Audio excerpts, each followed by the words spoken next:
তাফসীর মাহফিল CHP। বিসমিল্লাহির রহমানির রহিম। বন্ধুগণ, ইসলামী রাষ্ট্রের নবী করিম সাল্লাল্লাহু আলাইহি ওয়াসাল্লাম আলোচনা করছেন বিশ্ববরেণ্য রাষ্ট্রীয় ক্ষমতা হাতে নিলেন। আল্লামা দেলোয়ার হোসেন সাঈদী। কোরআনের আইন চালু হয়ে গেল, শব্দ ধারণ চুরি বন্ধ হলো, ডাকাতি বন্ধ হলো, জিনা বন্ধ হয়ে গেল। তাফসীর মাহফিল CHP আল্লাহর নবী বললেন, আল্লামা সাঈদীর মূল্যবান খায়রুল কুরুনি কারনি, সর্বশ্রেষ্ঠ যুগ আমার যুগ, সোনার যুগ।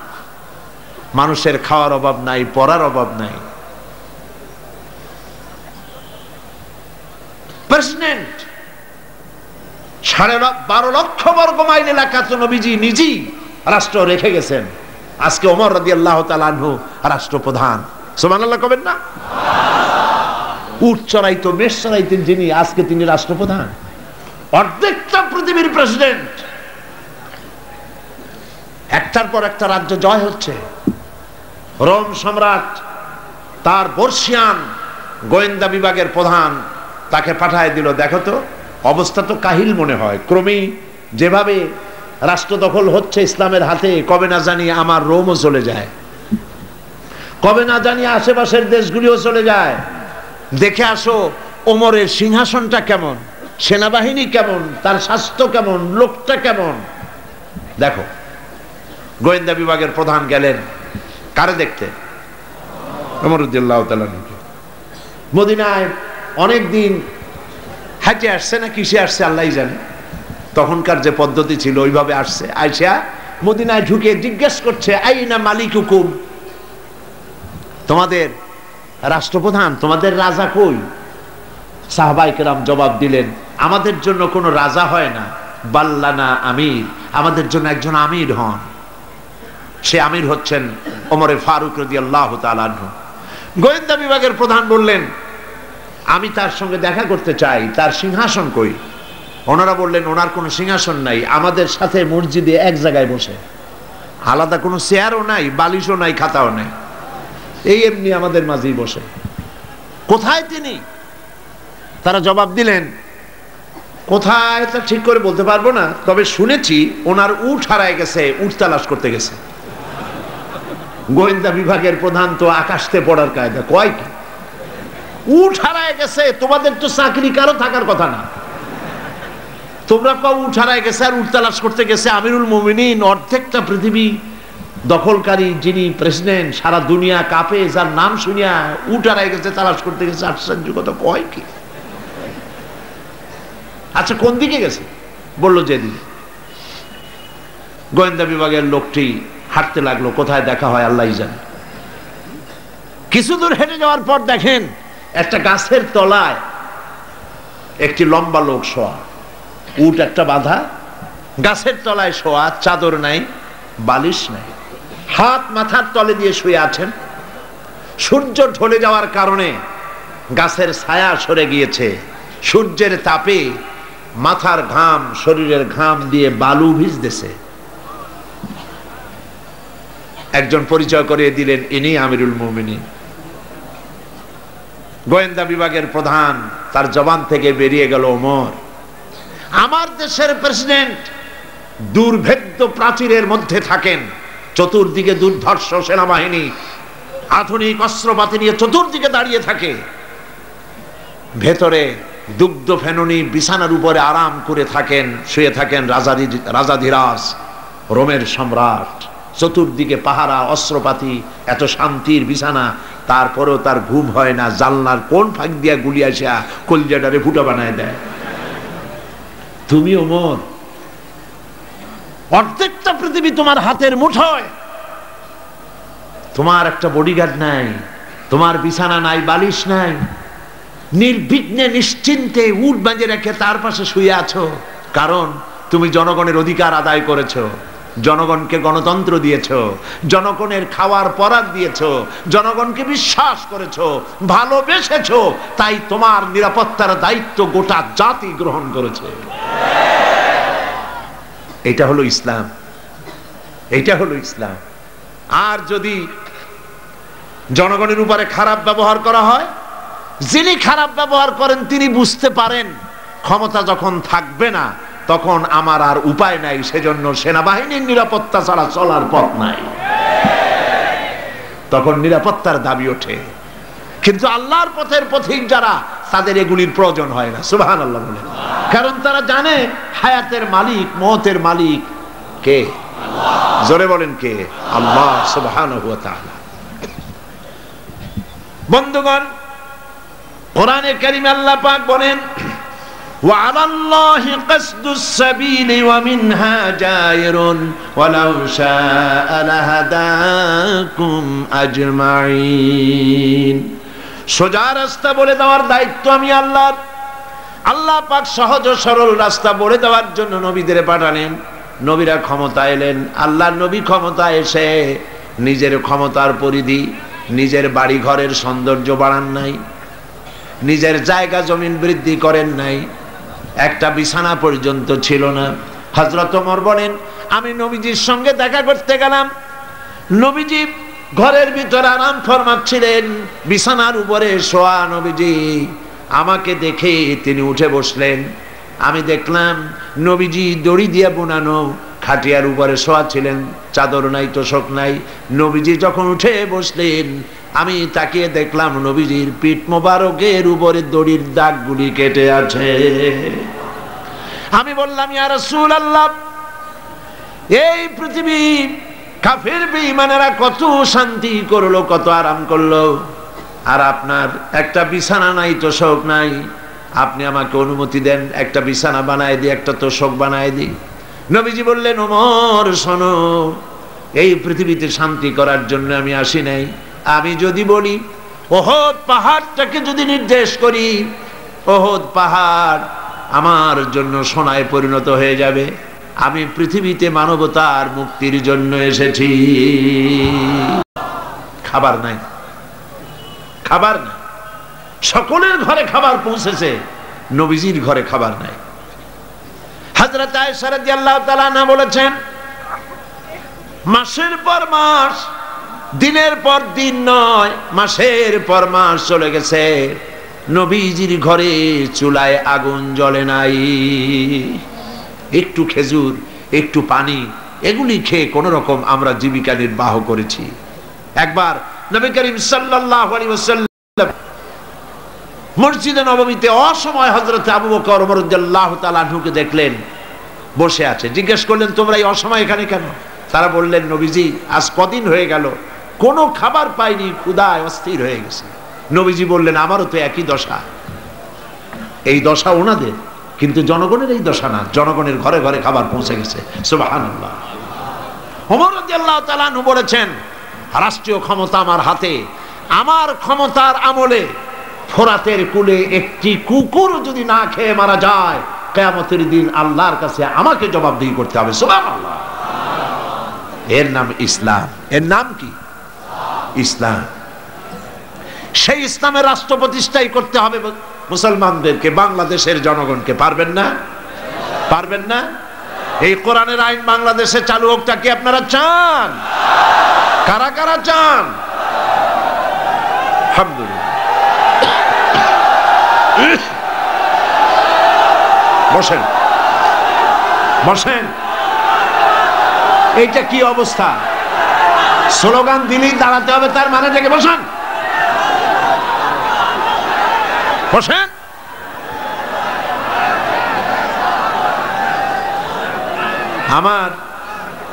আমার মনে হয় যে আপনারা চান্স খোঁজেন। অনেক সময় বসে থেকে মাজা ব্যথা করে, তো স্লোগানের সুযোগ পাইলেই দাঁড়ায় যান। এইটা না অন্য কিছু। যাক, আলহামদুলিল্লাহ, মাজা আল্লাহ ঠিক রাখুক। কোমর সোজা থাকতে হবে, হাঁটুতে শক্তি থাকতে হবে। যুদ্ধের এখনো অনেক পথ বাকি।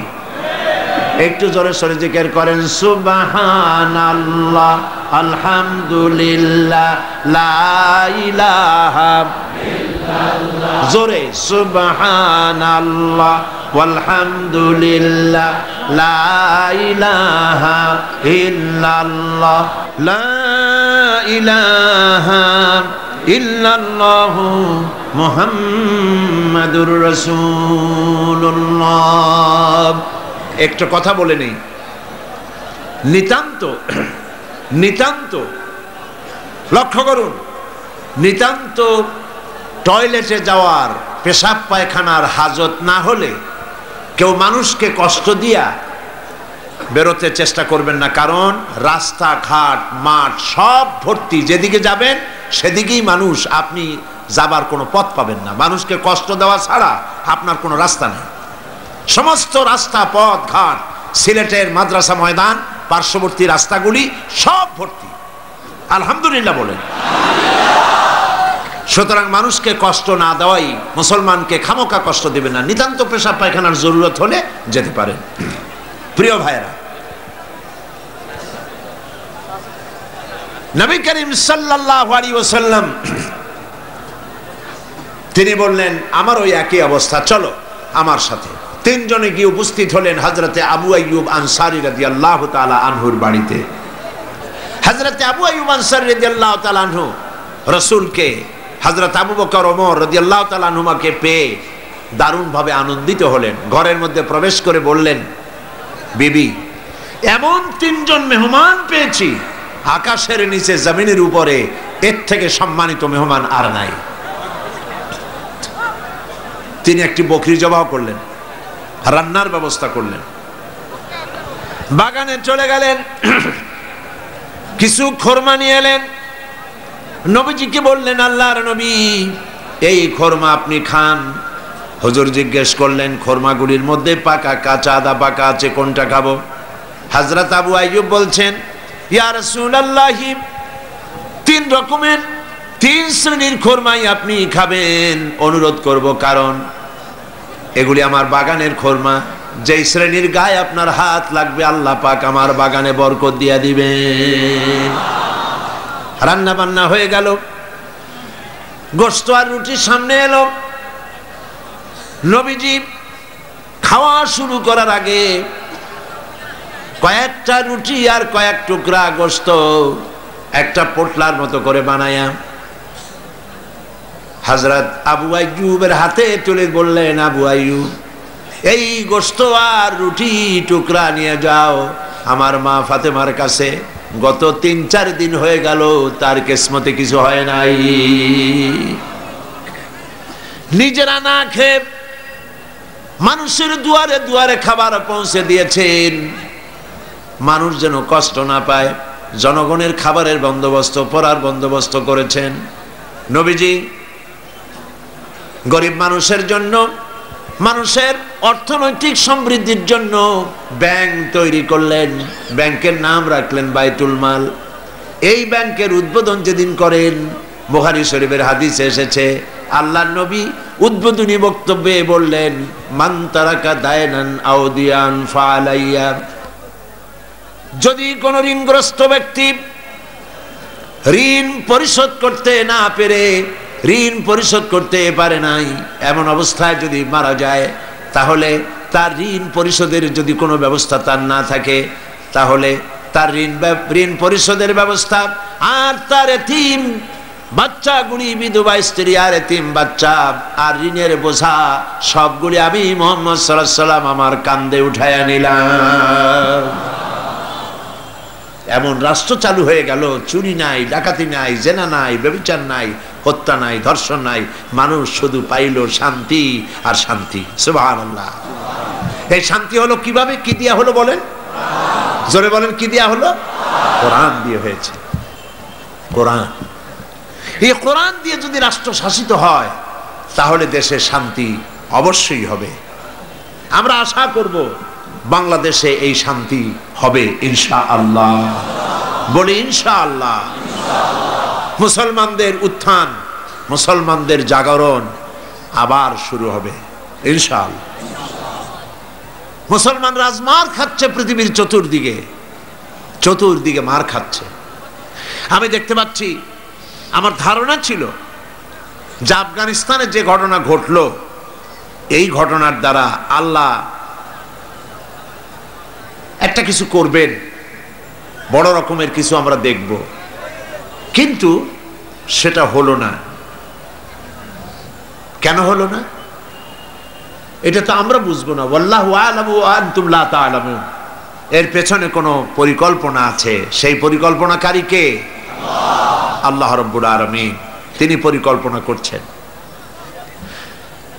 11ই সেপ্টেম্বরে আমেরিকায় যে ঘটনা ঘটেছে, এই ঘটনা সম্পর্কে আমার সুস্পষ্ট মত হচ্ছে, যদ্দূর পড়াশোনা করেছি তাতে আমার সুস্পষ্ট মত, এই ঘটনা ঘটিয়েছে পৃথিবীর ইহুদিদের পরিচালিত মোসাদ, ইহুদিদের গোয়েন্দা বিভাগ, ইসরায়েল রাষ্ট্র, ইহুদিরাই এই ঘটনা ঘটিয়েছে।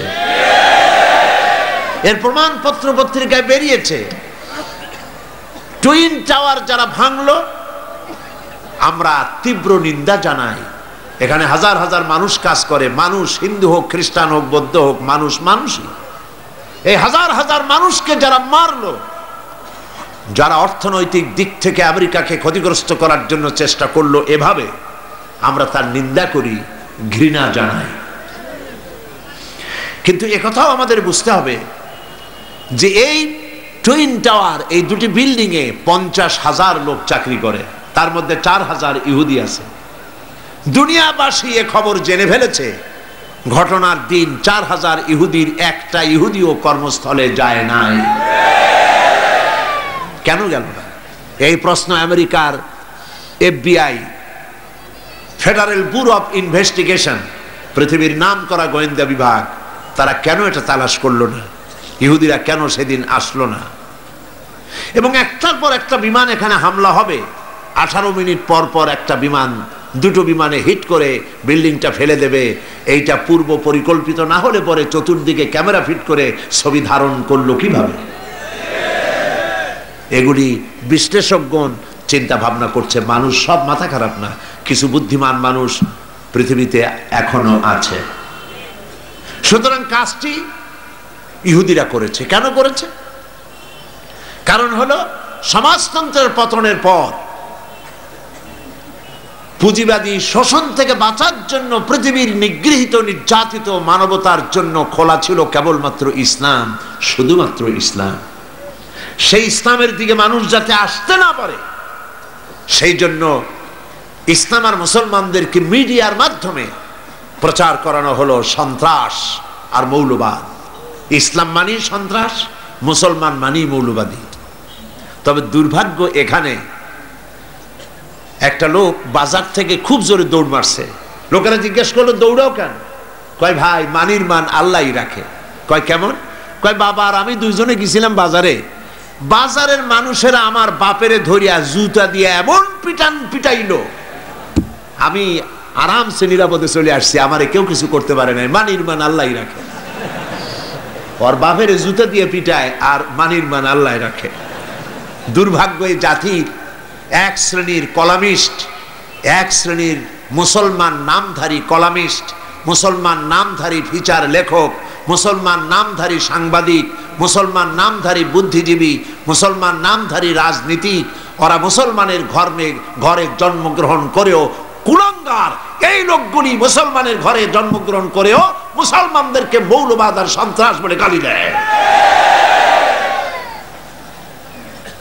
আজকে আপনারা পত্রিকায় দেখুন, হিন্দু বৌদ্ধ খ্রিস্টান ঐক্য পরিষদ ওরা একটা মিটিং করেছে গত পরশুদিন, গতকাল পত্রিকায় ছাপা হলো।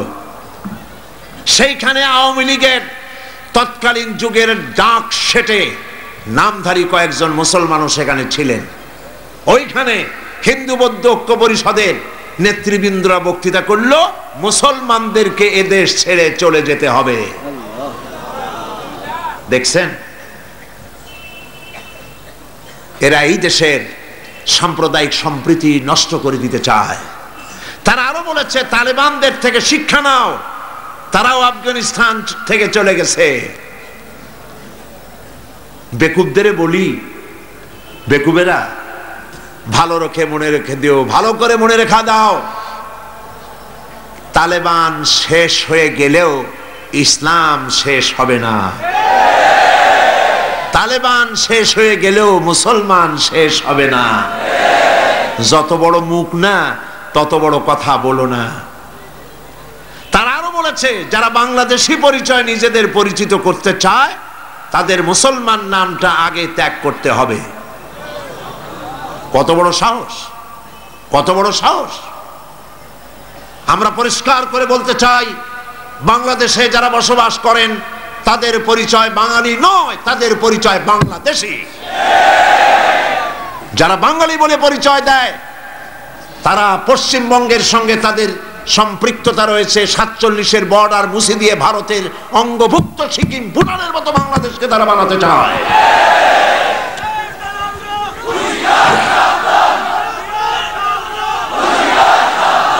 তারা এত বড় কথা বলার সাহস করেছে। আজকের পত্রিকাগুলি দেখুন, তারা বলেছে এদেশে এখন বর্বর অসভ্যদের শাসন চলছে। নাউজুবিল্লাহ বলেন। এদেশে 4 দলীয় ঐক্যজোটের সরকার দেশকে সঠিকভাবে সুন্দরভাবে পরিচালনা করছেন। সন্ত্রাস আগের তুলনায় বহুলাংশে কমে গেছে। আমরা জানি আপনারা এই কথা বলা সাহস পান কোথায়? পাঠা নাচে খুঁটার জোরে, তাই না? কাজী এত নাচবেন না, একটু কম নাচবেন। পৃথিবীতে বাংলাদেশের চাইতে সাম্প্রদায়িক সম্প্রীতির দেশ পৃথিবীতে আর নাই। 1 অক্টোবরের পরে দুর্গাপূজা নিয়ে যা মাতামাতি করেছেন আপনারা, বিগত সরকারের ইঙ্গিতেই আপনারা করেছেন। এই দেশের মানুষেরা দুর্গাপূজার ক্ষতি করতে যায় নাই। আমরা 1000 বার বলেছি, এদেশের হিন্দু, মুসলমান, খ্রিস্টান, বৌদ্ধ সব সম্প্রীতি নিয়ে বসবাস করবে এই দেশে। আমি আমার এলাকা পিরোজপুরে আমার ডিসিএসপি কে ডেকে বলেছি, যদি আমার দেশে সাম্প্রদায়িক সম্প্রীতি বজায় রাখতে হবে, মায়ের পেটের ভিতরে সন্তান থাকে যেমন নিরাপদ, আমার এলাকার ভিতরে অমুসলিম ভাইয়েরা থাকবেন সেভাবে নিরাপদ। কোন মানুষ যদি অমুসলিমদের গায়ে হাত দেয়, জুলুম করে, অত্যাচার করে, লাইট পোস্টের সাথে ঝুলাইয়া সারাদিন পিটাবেন, যাতে করে 1 মাসের ভিতরে বাপের নাম মনে না আসে। আমার দেশের মতো জায়গায় থেকে যদি আপনাদের মজা না লাগে, শান্তি না পান, তাহলে এমন নিরাপত্তার জায়গা, এরকমের শান্তির জায়গা, সাম্প্রদায়িক সম্প্রীতির জায়গা আর একটা কোথায় আছে আপনি আমাকে দেখান। হিন্দু নেতৃবৃন্দ যারা বলছেন অসভ্য বর্বরের রাজত্ব চলছে, তাহলে হিন্দুস্তানকে আপনারা কি বলবেন? 1947 সনে ভারত, আমরা ব্রিটিশ থেকে স্বাধীন হলাম। 1947 থেকে শুরু করে 2002 সাল পর্যন্ত বাংলাদেশে কোনো সাম্প্রদায়িক দাঙ্গা হয় নাই। একথা ঠিক না বেঠিক? একথা সত্য কিনা? একবারের জন্য হয় নাই। আর তোমার হিন্দুস্তানে 1947 থেকে 2002 সন পর্যন্ত 4000 বার সাম্প্রদায়িক দাঙ্গা হয়েছে। তোমাদের দেশে যখন কোরবানি হয় ভারতে, কোরবানির সময় গরু কোরবানি হয় না, তোমরা মুসলমান কোরবানি করো। মুসলমানদের মসজিদ ভেঙে তোমরা মন্দির বানাও। আমি বাংলাদেশের সমস্ত হিন্দু সম্প্রদায়ের ভাইদেরকে বলবো, হিন্দু, বৌদ্ধ, খ্রিস্টান ঐক্য পরিষদের এই সব দালাল নেতাদের কথা আপনারা শুনবেন না। এরা দালাল, এরা ভারতের গোলাম, এরা আওয়ামী লীগের 5টা গোলাম।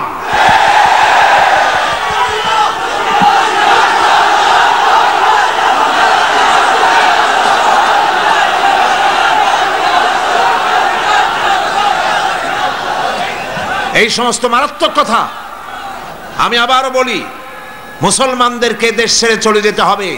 হিন্দুরা যদি এই কথা বলে, ভারতে যদি মুসলমানেরা বলে হিন্দুদেরকে ভারত ছাড়তে হবে, তাহলে কেমন লাগে? এই সব কথা কি বলা উচিত? এরা কি আপনার এইসব নেতারা, আমি হিন্দু ভাইদেরকে আপনারা জিজ্ঞাসা করেন, আপনারা জিজ্ঞেস করবেন, এরা কি আপনার বন্ধু? এরা কি আপনাদের নেতা হওয়ার যোগ্য?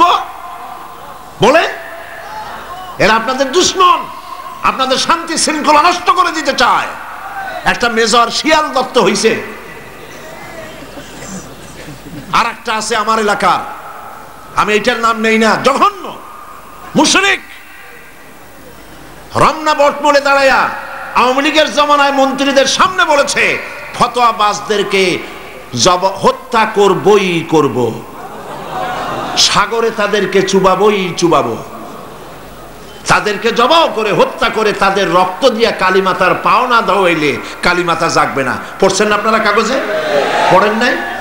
এই সমস্ত মাথা খারাপ নেতা হিন্দুদের বন্ধু হতে পারে? বলেন না কথা, হিন্দুদের বন্ধু হতে পারে? এরা হিন্দুদের শত্রু, জঘন্য শত্রু। এরা আমাদের মধ্যে হিন্দু মুসলমান আমরা যে মিলেমিশে বাস করি, আমাদের মধ্যে তারা সাম্প্রদায়িক সম্প্রীতি বিনষ্ট করতে চায়। আপনাদেরকে বয়কট করুন। এই দেশে হিন্দু মুসলমান সাম্প্রদায়িক সম্প্রীতি নিয়ে আমরা বসবাস করছি। এই দেশে সরকার বদ্ধপরিকর সাম্প্রদায়িক সম্প্রীতি তারা বজায় রাখা হবে ইনশাআল্লাহ।